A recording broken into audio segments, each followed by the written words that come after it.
مما فيه ويقولون يا ويلتنا ما لهذا الكتاب لا يغادر صغيرة ولا كبيرة إلا أحصاها ووجدوا ما عملوا حاضرا ولا يظلم ربك أحدا. Kamu akan melihat orang-orang yang berdosa, musyfiqin, sangat takut keadaannya. Mereka sangat takut. Mimma fihi, daripada apa yang terkandung di dalam suratan amal itu. Wa yaqulun, lalu mereka pun berkata, dan mereka pun berkata, ma li hadzal kitab, mengapa begini suratan amal? La yughadiru saghirah, tidak meninggalkan yang kecil, wala kabirah, dan yang besar, illa ahsaha, melainkan ia hitung segala-gala. Saya menyangka amalan dosa besar sahaja yang tercatat, rupanya yang kecil pun ada. Tidak ada sesuatu yang diabaikan dan disisihkan. Wa wajadu ma amilu hadira, dan mereka mendapati apa yang telah mereka amalkan itu hadir di hadapan mereka. Wala yazlimu rabbuka ahada, Tuhanmu sekali-kali tidak menzalimi sesiapa pun. Itu adalah amalan mereka yang dicatat untuk mereka. Ma yalfidhu min qawlin illa ladaihi raqibun atid. Surah Qaf. Tidak adalah suatu lafaz yang diungkapkan melainkan di sisinya terdapat raqib dan atid. Malaikat yang mulia ini mencatat kiraman katibin ya'lamuna ma taf'al. Ikhwah-ikhwah sekalian, sebab itulah salafus salih dahulu. Anda terbaca satu kisah salah seorang daripada mereka. Apabila didatangi oleh tamu di rumah, lalu anak perempuannya meminta izin untuk bermain. Dia berkata, tidak boleh. Kemudian temannya mengatakan, mengapa kau halang anak kamu daripada pergi bermain? Lalu dia pun berkata, wahai anak perempuanku, pergilah bermain dengan baik-baik, dengan sebaik-baik. Pengajarannya ialah mereka tidak mahu perkataan itu keluar tanpa ada mendatangkan pahala dan faedah. Dia tidak kata ya, tapi dia kata ya, pergilah bermain dengan elok-elok. Jadi di sana ada al-amru bil ma'ruf. Macam mana tuan? Ikhwah-ikhwah sekalian. Anak kata, ayah minat pergi sekolah. Yalah. Yalah tu dapat harus sajalah. Tapi kalau yalah ikut cakap guru, kawan baik-baik, dapat pahala. Al-amru bil. Ikhwah, begitu mereka bila membaca surah Qaf ni, ma yalfizu min qawlin illa ladaihi raqibun atid. Mereka jaga perkataan-perkataan yang keluar daripada lidah mereka, supaya semuanya itu menjadi manfaat untuk mereka di akhirat nanti. فَمَنْ يَعْمَلْ مِثْقَالَ ذَرَّةٍ خَيْرًا يَرَهُ وَمَنْ يَعْمَلْ مِثْقَالَ ذَرَّةٍ شَرًّا يَرَهُ. Barang siapa yang melakukan kebaikan walaupun seberat zarrah, dia akan melihat balasan kebaikan. Akhwat, datang malam ni, duduk dalam bilik ni, mujahadah ni, besar zarrah ke besar lagi rasanya. Jangan mengantuk, bahaya. Nanti misqal dzarratin tu dia panggil, dalam Quran pun ada misqal juga.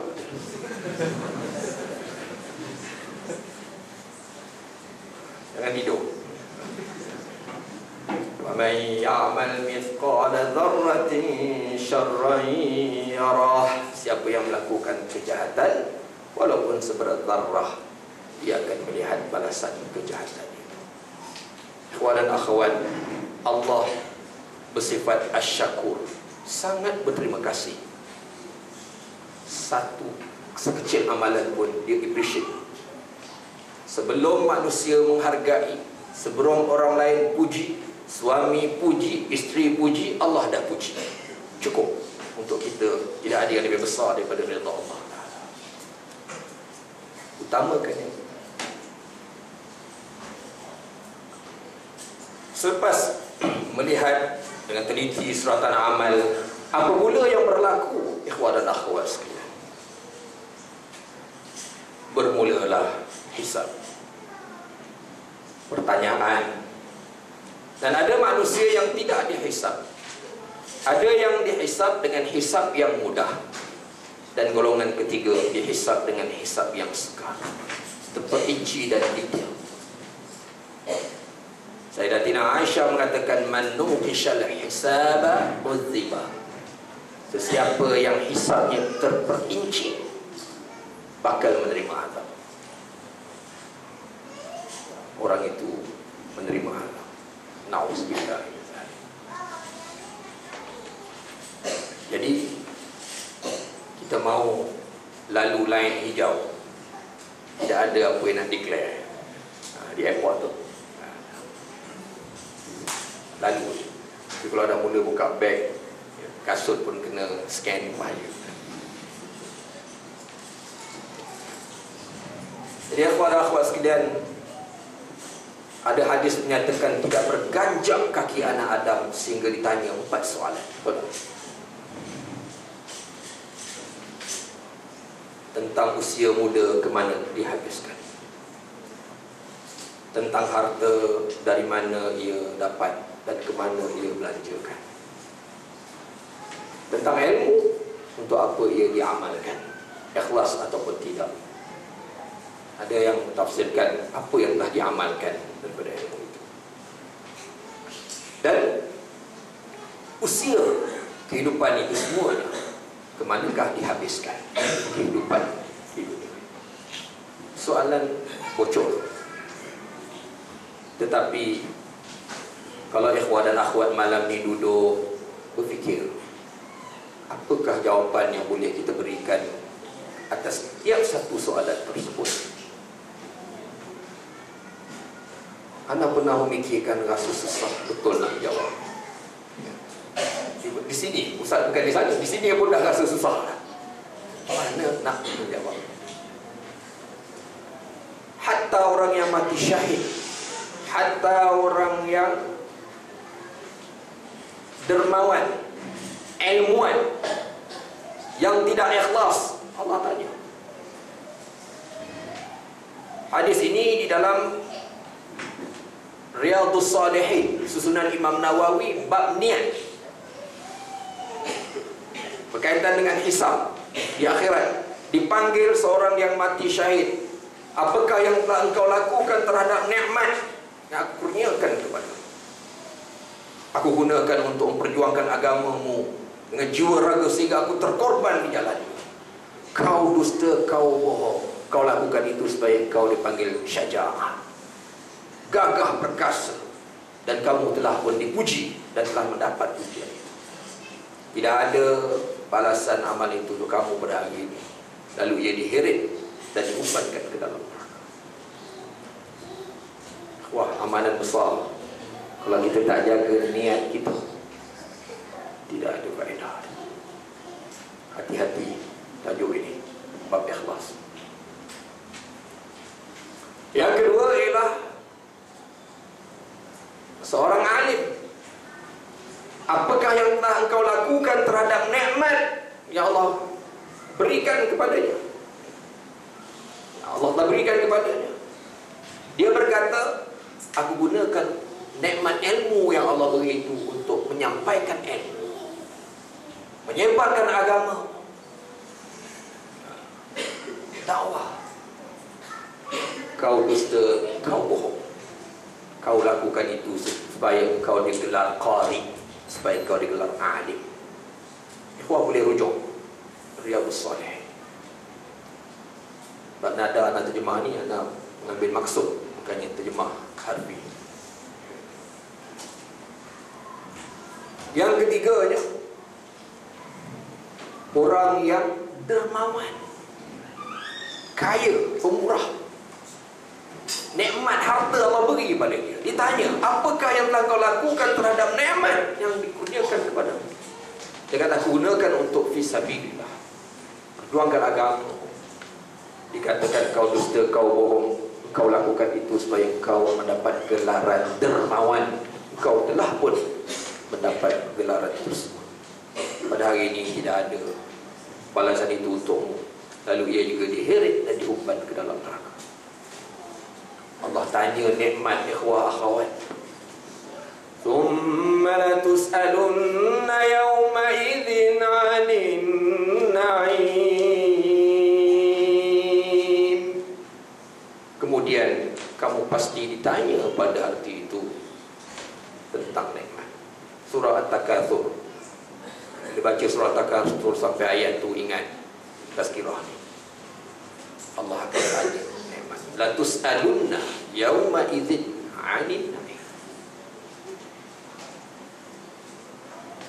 Ayat ini kalau ikut asbabun nuzul, ikhwan dan akhwat tahu cerita dia. Ketika hari yang panas dan lapar, membawa kelaparan, Rasulullah keluar daripada rumah mencari makanan di waktu tengah hari. Kemudian bertemu Abu Bakar di tengah hari. Wahai Abu Bakar, apa sebab kamu keluar di waktu tengah hari yang begini? Dia kata, lapar wahai Rasulullah, aku keluar untuk mencari makanan. Mereka pun berjalan. Bertemu pula Sayyidina Umar. Mengapa? Apa yang menyebabkan kamu keluar Sayyidina Umar ketika ini? Lapar wahai Rasulullah, mencari makanan. Rasulullah pun membawa tiga mereka itu ke rumah Abu Ayyub Al-Ansari.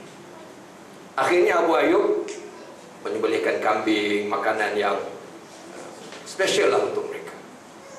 Bila mereka mula nak makan, Rasulullah membaca ayat Tsumma latus'alunna yawma idzin 'anil. Umar berkata, wahai Rasulullah, kami ini makan ketika dalam keadaan memang perlu makan, bukan berlebih-lebih ni. Rasulullah, tidakkah engkau membaca Tsumma latus'alunna yawma idzin 'anil na'im? Allah.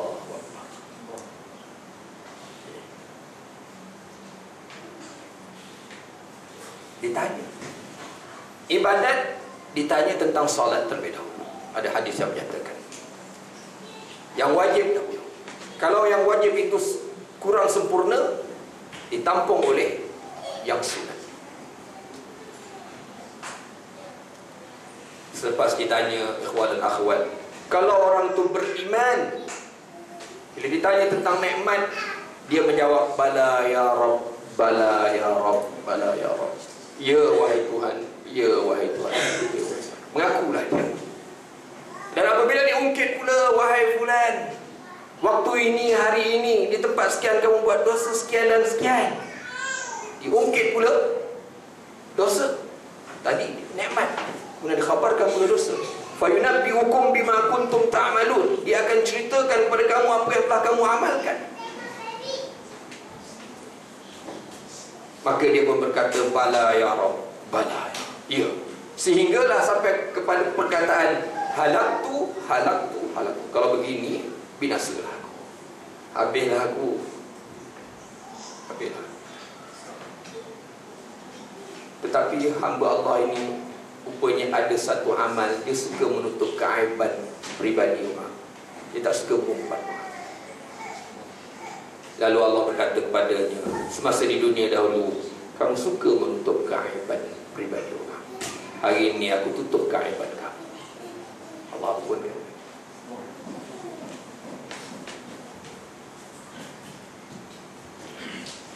Ada yang tidak mengaku, ada yang tidak mengaku. Dia bergaduh pula dengan malaikat raqib atid yang mencatat amal. Dalam surah Qaf, ikhwah rujuk kisah.